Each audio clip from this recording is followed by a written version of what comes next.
जय हिंद दोस्तों।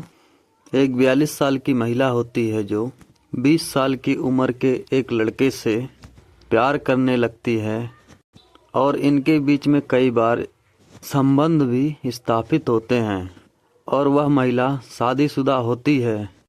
उसके पति की उम्र लगभग 45 साल होती है। एक दिन वह अपने बॉयफ्रेंड को कॉल करती है और बोलती है कि तुम मेडिकल स्टोर से शक्तिवर्धक गोलियां लेके आ जाओ। लड़का बहुत खुश होता है और वह मेडिकल स्टोर पर जाता है। कुछ समय से वह मेडिकल स्टोर के बाहर टकटकी लगाए खड़ा रहता है, क्योंकि मेडिकल स्टोर पर कई कस्टमर आते जाते रहते हैं और भीड़ रहती है। वह इंतज़ार करता है कि कब भीड़ ख़त्म हो और वह मेडिकल स्टोर पर जाए और वह शक्तिवर्धक गोलियों की डिमांड कर सके। जब मेडिकल स्टोर पर भीड़ ख़त्म हो जाती है तब वह लड़का जाता है और मेडिकल स्टोर के दुकानदार से शक्तिवर्धक गोलियों की डिमांड करता है। तभी दुकानदार उससे पूछता है कि मैं आपको कभी से देख रहा था कि आप बाहर ही खड़े थे और आप अब आए हो। तब वह दुकानदार पूछता है कि आपको ऐसा क्या चाहिए जिसके लिए आप कभी से बाहर ही खड़े थे। वह लड़का बताता है कि मुझे शक्तिवर्धक गोलियां चाहिए। दुकानदार उसे एक रैपर शक्तिवर्धक गोलियां दे देता है। तब लड़का बोलता है कि मुझे और शक्तिवर्धक गोलियां दे दीजिए, क्योंकि मुझे अच्छा नहीं लगता। जब भी कोई दुकान पर होता है तो मुझे झिझक होती है और मुझे बार बार ना आना पड़े, इसीलिए मुझे ढेर सारी शक्तिवर्धक गोलियां दे दीजिए। दुकानदार उस लड़के को लगभग 8 रैपर शक्तिवर्धक गोलियां दे देता है। वह लड़का वहां से 80 लगभग शक्तिवर्धक गोलियां लेकर चला जाता है और अपनी गर्लफ्रेंड को ले जाकर दे देता है। वह महिला अपने पति को लगभग 80 गोलियां रात में खिला देती है और जब वह महिला सुबह उठती है तो देखती है कि उसका शौहर तो अभी सोया ही पड़ा हुआ है और जब वह उसे जगाने की कोशिश करती है तो वह नहीं उठता है। जब उस महिला को पता चलता है कि उसका पति मर चुका है तब वह चीखने चिल्लाने लगती है और सबको इकट्ठा करने लगती है। महिला की चीखने चिल्लाने की आवाज़ सुनकर आस पड़ोस के सभी लोग इकट्ठा हो जाते हैं और उसका कफन दफन करने लगते हैं। उस महिला का भाई भी वहां पहुंचता है और पता चलता है कि उस व्यक्ति की मौत नहीं हुई है, उसका मर्डर किया गया है। आइए पूरी कहानी जानते हैं विस्तार से। यह घटना है उत्तर प्रदेश के जिला कानपुर का। वहां का एक थाना लगता है जिसका नाम है विठुर और उस थाने का एक मोहल्ला लगता है ध्रुपनगर। एक दिन लगभग सुबह 6 बजे का वाकया होता है। एक महिला जो शबाना होती है उसके घर से रोने चिल्लाने की आवाज़ आने लगती है। तभी सब पड़ोसी रोने और चिल्लाने की आवाज़ सुनकर उस शबाना नाम की महिला के घर जाते हैं और देखते हैं कि उसके पति का तो इंतकाल हो चुका है। शबाना के पति का नाम आबिद होता है। कुछ समय बाद वह महिला अपने भाई सलीम को फ़ोन करती है और बताती है कि मेरे पति अब इस दुनिया में नहीं रहे। तभी उसका भाई सलीम दौड़ा दौड़ा वह अपनी बहन के घर आता है। सलीम आता है और देखता है कि बहुत ही बड़ी तादाद में उसके यहाँ भीड़ लगी हुई है। वह तुरंत ही पुलिस को फ़ोन करता है और पुलिस को बुलाता है। पुलिस आती है और अपना पंचनामा पूरा करके लाश को अपने कब्जे में लेके उसे पोस्टमार्टम के लिए भेज देती है। जब पुलिस व्यक्ति के कपड़ों को देखती है तो पुलिस को मरे हुए आदमी आबिद के जेब में से 8 दवाइयों के रैपर मिलते हैं, जो कि बिल्कुल ही खाली होते हैं। और शबाना से पूछा जाता है कि तुम्हारे पति के जेब में 8 खाली रैपर, वो भी शक्तिवर्धक गोलियों के मिले हैं, इसका क्या मतलब है। तब वह बताती है कि मेरा पति शक्तिवर्धक गोलियां खाया करता था और उसे भी शारीरिक सुख का अच्छा अनुभव मिलता था। आबिद की लाश पोस्टमार्टम होकर आ जाती है और उसका कफन दफन होता है और उसकी लाश को सुपुर्दे खाक के लिए भेज दिया जाता है। और उस व्यक्ति के सुपुर्दे खास में बहुत ही लोग इकट्ठा होते हैं और यह खबर पूरे इलाके में आग की तरह फैल जाती है कि एक व्यक्ति जो जरूरत से ज़्यादा शक्तिवर्धक गोलियों का इस्तेमाल करता है और उसकी मृत्यु हो जाती है। लगभग 24 घंटे बाद पुलिस को आबिद की पोस्टमार्टम रिपोर्ट मिलती है और उस रिपोर्ट में यह लिखा हुआ था कि आबिद की मृत्यु शक्तिवर्धक गोलियां खाने से नहीं हुई थी, जबकि उसका गला दबाकर हत्या की गई थी। पुलिस घर आती है और शबाना से पूछती है कि तुम्हारे पति की तो हत्या की गई है, आखिर कौन तुम्हारे पति के दुश्मन हैं? तुम मुझे उनके दुश्मनों के बारे में साफ साफ बताओ। और पुलिस उसके साले को भी फ़ोन करती है और बुलाती है।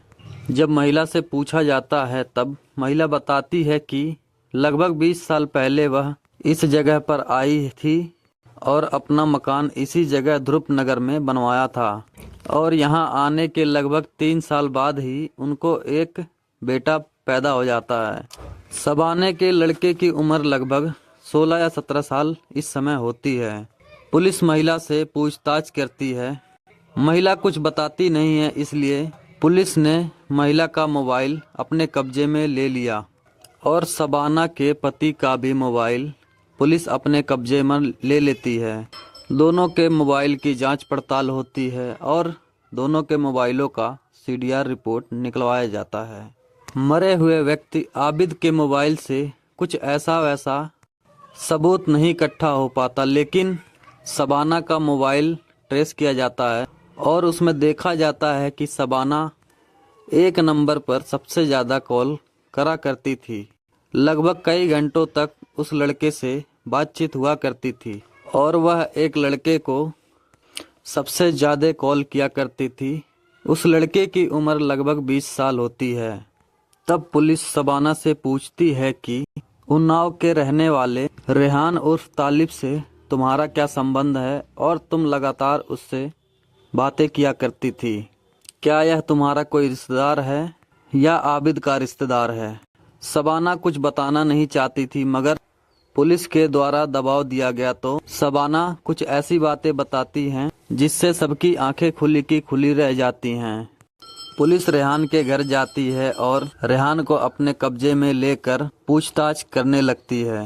तब रेहान बताता है कि वह लगभग 1 साल पहले वह इंस्टाग्राम पर शबाना की आईडी को देखा हुआ होता है। रेहान देखता है कि एक लड़की जो शबाना नाम की आईडी से अपने बचपन की काफ़ी सारी फोटोएं अपनी इंस्टाग्राम प्रोफाइल पर अपलोड किया करती थी और वह देखता है कि शबाना ने अपने प्रोफाइल पर अपने बचपन की बहुत ही अच्छी अच्छी तस्वीरें लगा रखी हैं।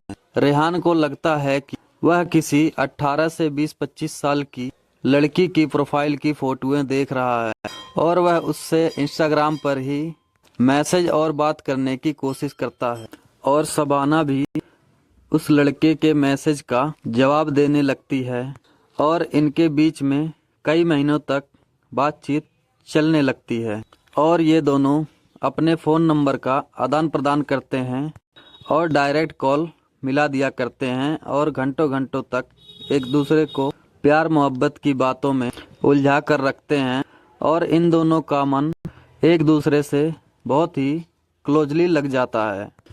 एक दूसरे से बात करते करते एक दिन शबाना बोलती है कि क्या तुम मुझसे मिलने मेरे घर कानपुर आ सकते हो? तब लड़का पूछता है कि अगर मैं तुम्हारे घर आऊँगा तो तुम्हारे पति को ऐतराज़ होगा नहीं? तब वह बताती है कि उसका पति कई दिनों तक घर नहीं आता है क्योंकि वह मेले में झूला लगाने का काम करता है और उसका बेटा भी जो 16 साल का होता है वह भी अपने बाप के साथ ही झूला लगाने चला जाता है। एक दिन रेहान शबाना के घर आता है और देखता है कि जिस लड़की से वह बात कर रहा था वह लड़की नहीं, वह तो एक महिला होती है जिसकी उम्र लगभग उसकी उम्र से 2 गुना होती है।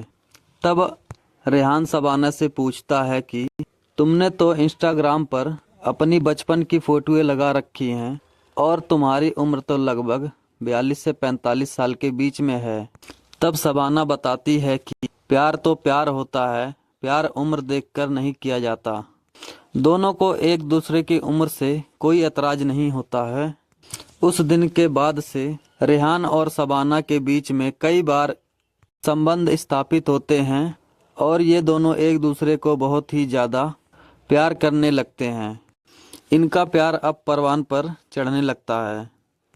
कुछ दिनों तक ऐसे ही ये खेल चलता रहता है।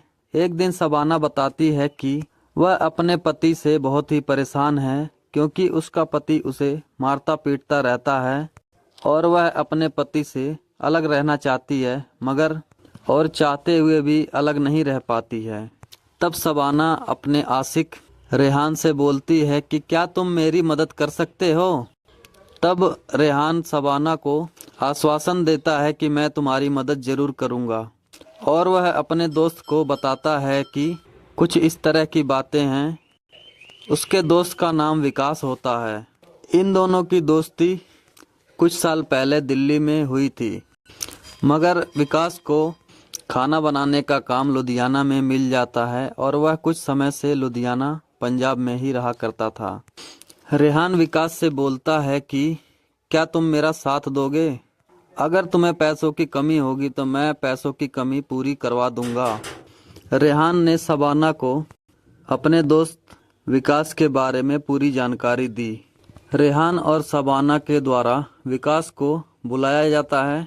विकास कानपुर के घंटा घर के पास एक होटल में ठहरता है और अगले ही दिन शबाना आती है और उसको लगभग 20,000 रुपये दे देती है। शबाना उन दोनों को एक प्लान बताती है जो उन्हें पूरा करना होता है। यह वाक़या 18 जनवरी 2025 का होता है। शबाना दोनों को अपने घर बुलाती है। लगभग रात के 12 बजे के बाद वह दोनों उसके घर में घुसते हैं। दोनों देखते हैं कि शबाना का पति जो बहुत ही दारू पिए हुए है और वह बेहोशी की हालत में बिस्तर पर पड़ा हुआ है। तब तीनों मिलकर अपनी प्लानिंग पर काम करने लगते हैं। शबाना अपने पति के सीने पर बैठ जाती है और उसका गला दबाने लगती है। रेहान गला दबाने लगता है और विकास उसके पैरों को दबा के रखता है। लगभग 10 से 15 मिनट बाद आबिद की मौत हो जाती है। तब शबाना उन दोनों को अपने घर से जाने के लिए बोलती है कि सुबह होने से पहले तुम दोनों निकल जाओ, नहीं तो किसी को